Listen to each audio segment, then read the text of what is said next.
Alright, so I'm going to walk you through how I make my illustration sample sheets or tear sheets to send to book publishers. So I'm in Affinity Photo, it's already open, and I'm going to come up to File, click New, and I like to print mine out because sometimes publishers want like a physical one sent to them. And so I have mine in Press Ready because it puts it in CMYK. You can also use the regular print one. That'll be RGB if you're just doing it for emailing or whatever. So I'm gonna come back down here and I'm gonna click create, and I'm using 8.5 by 11 just because it's easier for my brain and because that's what size my photo paper is, so I don't have to make a separate one for printing. Okay, and create. And so I'm gonna start by making a border. And bear with me, there is probably a better way to do this. I've only been using Affinity for a little while. I used to do this in Photoshop. But one of the ways that I've found to kind of make this work is by using the rectangle tool. And so I'm going to come up here and try to position that where it'll make from that bottom right quadrant there, it'll pull the line. And so, it's not working. It worked earlier, I promise. Okay, there we go. All right. It's always trial and error with these for me. It's so not techy. All right. And so I'm going to try to make it even. It looks about even. Let go.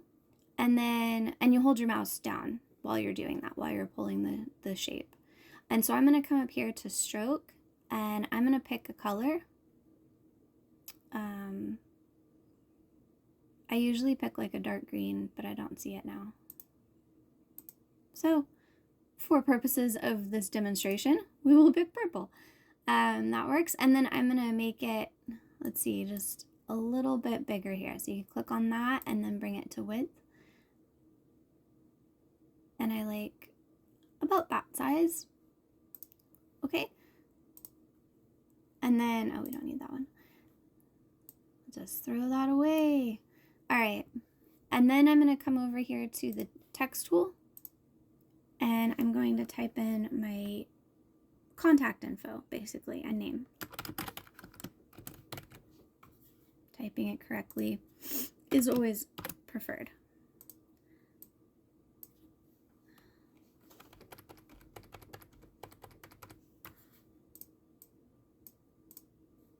And once more, twice more, actually, I lied.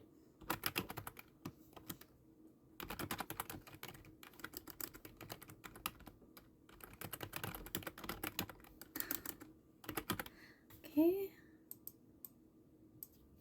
And then, so I put generally when I send these out, I have my name, my phone number, my email, and then I will also put my website address. Okay. And so then I'm going to turn all of these into the fonts that I use for my branding, I guess, the fonts that I always use. You can pick whichever ones that you normally use. And so I use Antic Slab. So turn all these to Antic Slab. Except I spaced out. This one actually I put in my heading font that I do, which is down here, could be. And then I'm gonna expand that one a bit because it will be bigger than the others. Okay, and then I'm gonna come up here to the move tool and kind of just stick them all over here off to the side where they won't get in the way. And then I'm going to start putting pictures on. So I come up here to File and Place. Oh, it's not giving me any JPEGs. All right, technical difficulties, give me a minute. We'll come back in a minute when I find all my files. Okay, we're back. I think I figured it out. So I had the text highlighted, and so it was trying to only give me a text file. Okay, there we go. So anyway, we'll go back up to File, Place, and see, there's the pictures. Okay, and so I'm gonna start selecting my pictures that I want, and I'm gonna place that, and you can change the size. So for this guy, I'm gonna make it like, I don't know, that big, and put it like there. And I have the snapping on so that it shows the guides, kind of like if I wanted it in the middle. There it is. It should show me, right? There, that would be the exact middle. If yours is not on, you come up to this little magnet icon right here and click the drop down, and you would click enable snapping, and then you can kind of set these to what you want. Like I had these all set earlier, but you can go through here and set what you want them to have. Okay, and then I will do, oh, I scooted it over. And so I'm just gonna place again, and I'm gonna go ahead and do that for a few of these. Some of them will come in really big if your file size is different on them, and so you can shrink them. You can shrink them up. And then let me show you what to do if there's one that's like gigantic, because I had a couple when I did this earlier that were just huge. So, and I didn't know what to do at first. So, all right, let's see. So place, I think it was this one. Nope, that one is fine.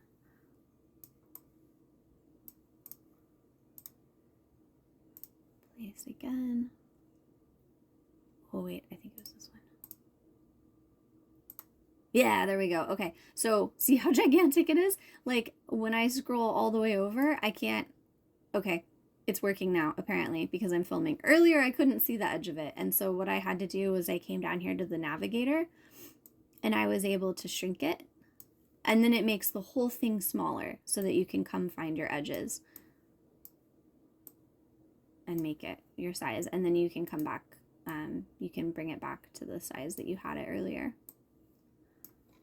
Okay, so I'm gonna finish placing my pictures and then I'll come back. Okay, so I found something that I wanted to show you in the middle of placing all the pictures. So I've got one here that I am placing. In order to get it, because with the snapping on, I can line it up with my other things. There we go. And see how it lines up like that? And so then I can shrink it and it can end up being the same. If I want to match it to like the edge of the top one, have those all in a line, then it'll show me all the guides like that. Okay, now let me finish the last two and I'll come back. Okay, so now is when I would take my little writings here and pull them out of the way a little more. So see how it ate a couple of them? So I come up here, it's just to the layers panel, and whatever is below will show up underneath the things above it. And so because my name is below the picture, there it is. So there's the picture and my name is below it. That's why it's not showing up. And so I want to just grab that and put it above there, and then I can take it and move it over. And same with the phone number. There we go. Okay. So the next thing that I like to do, especially because I have some of these where the spot illustrations are, or like this one, how they kind of fade into the background, I like to give them all a border. And this is a bit rough around the edges, the border adding, I apologize, but it is kind of a workaround at least. So I'm going to go back to my rectangle tool, and I'm going to I'll start with this one up here. And so I'm going to come to my panel and I'm going to look for the matching picture, and I'm going to click the layer under it, because now when I make a new layer, or a new, in this case, shape, it'll make a new layer right underneath the one that I want to use. Okay. And so I totally have to guess here. You can see it shows you the edges of the picture, so just kind of the best you can line it up. You can adjust the size afterwards. Click, and then the stroke on this one, I'm going to lower a little bit, I think to about 0.6. Okay, click OK, and you can see that it's kind of lined up. But if you want to adjust the size, click on the rectangle, and then I'm going to extend it a bit off the bottom here. So this is where it can get obnoxious to have the snapping on, because it won't let you do tiny little adjustments. And so I'm going to come up here and disable snapping, and then it will let me adjust things you know, the way I want. See, it's so much smoother now.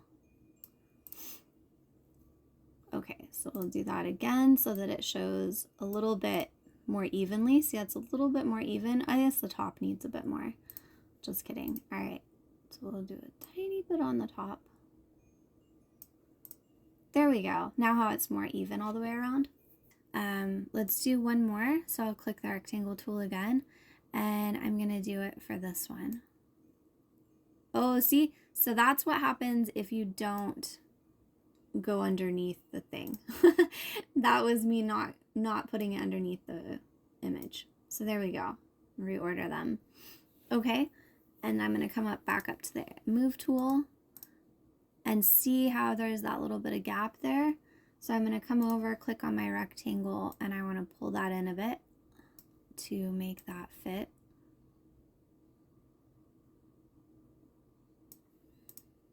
Well, too much.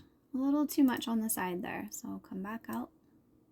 It's a lot of like fine little adjustments. You can zoom in also if you want to click zoom, if it'll help you get it close, the line close enough. You can also click down control and the plus sign, and that will also let it zoom in. Oh, see, it's good to zoom in because look, now you can see that it's not actually lined up there.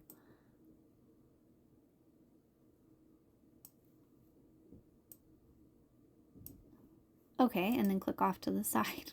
I swear, it's if you know a better way to put borders on your images, please share with us in the comments because I'm sure people would appreciate having a better option than this. Okay, so I'm gonna try just moving the picture around.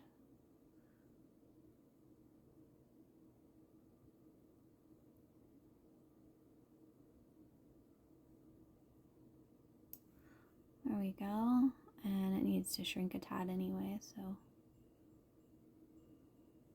shrink it a bit, and then I'll come over to the rectangle.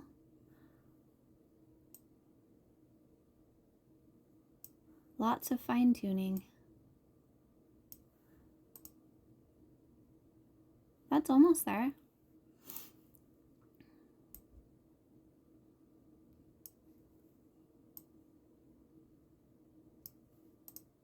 Hey, that's pretty good. Okay, there we go. There are these little bits here that are a tiny bit off. No, it's gonna bother me. Okay. Anyway, so there we go. And then I'm gonna zoom out. So control minus sign. All right. And then now I'm gonna do it for all the rest of them, and I'll be back. Okay.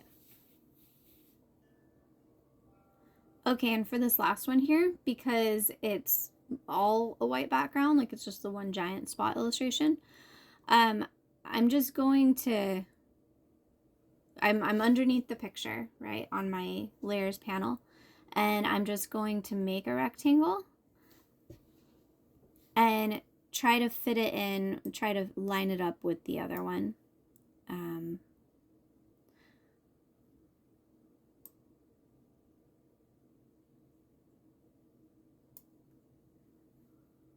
There we go. And then click off to the side again. Oh, it didn't quite make it.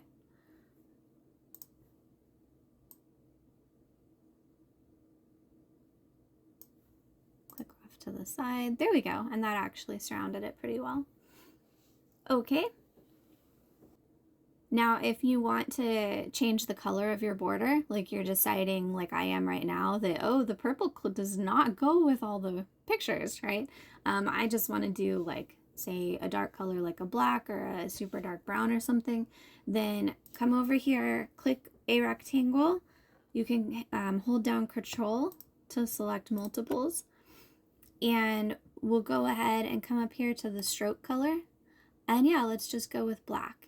And then click off here again, and there you go. See, it's changed that color. And so I do think that looks better, and so I'm going to go through and change all the lines to that, and I'll be back again. Okay, so I ended up going up here to stroke, and what we were on was swatches, but it turns out that's kind of a charcoal color, not black, and so I came over to color and I slid all these all the way down to the end to give me an actual black. And so now I'm going to change them to that. Then I'm going to do the same thing with my border rectangle over here.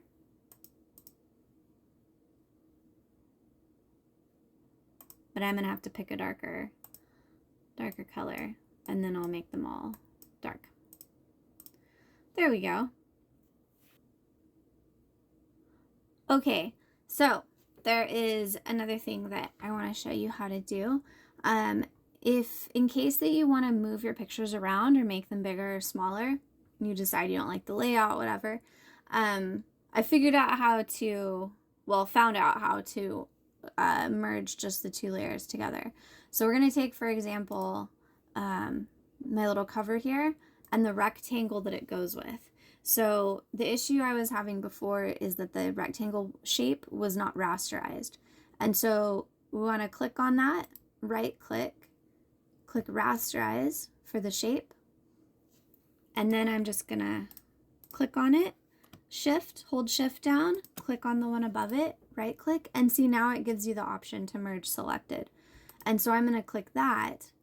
And now when I am on the move tool, right? So now when I come up here, I can move that around and the shape goes with it. You want to make sure you're happy with how your borders look before you do this, because then you can't edit them separately anymore. But you could also change the size. If I move him up above the other ones here, you can actually see it. See? You can change the size and go back down. There we go. And so I will go through and rasterize each of my rectangles and combine them with their respective images so that I can move them around. Okay, so I've merged all my layers so you can't see the plain rectangles anymore. They're merged with each of their pictures. I didn't do anything to the lettering or the base outline rectangle, my border. I kept those by themselves. Okay, and so because I did that, I'm going to be able to move stuff around. And so at this point, I want to try to find a spot that I feel like will work well with my name. And so, you know, in the contact info. And so I've experimented with some different stuff. Like I put the actual contact info together and then the website over to the side. And I thought, it's okay. I tried them the other way as well. But I think the one that I want to try is up here. See, so now I need to delete that space, enter so that it stays. So that's kind of interesting.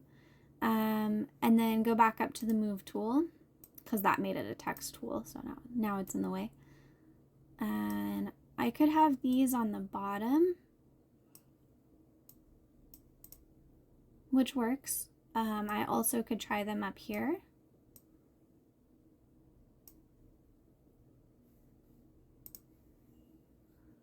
And I think I kind of like that, but then I don't know what to do with this guy. So I'm going to put him up here and I'm going to move these down. And this might be a good time to turn snapping back on. There we go. That way I can make sure I'm lining them up right. Okay. And then, because then it will let me put this here. And I think I actually want to move this right in the middle of the one above it. So let's see if it'll let me, or that one. We can go with that one, that's fine.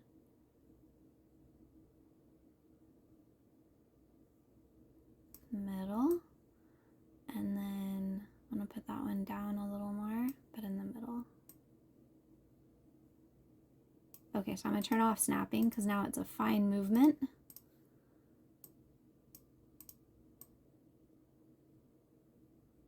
There we go. And so I think I'm going to go with that. And so now I will go up to File. And when you save an Affinity photo, this was something I had to learn, it saves just your working file. And so, I can see my practice one there. And so I'm just going to call it tear sheet. And then I always, when I'm labeling, when I'm saving stuff for publisher samples, I always say the date and seasons because I try to send out 4 a year, or I'm supposed to. And so there we go, fall 2024. And then so I save. And that way it'll save this and it'll save all my working stuff and I can edit it, you know, other than the merged things. You can edit everything else.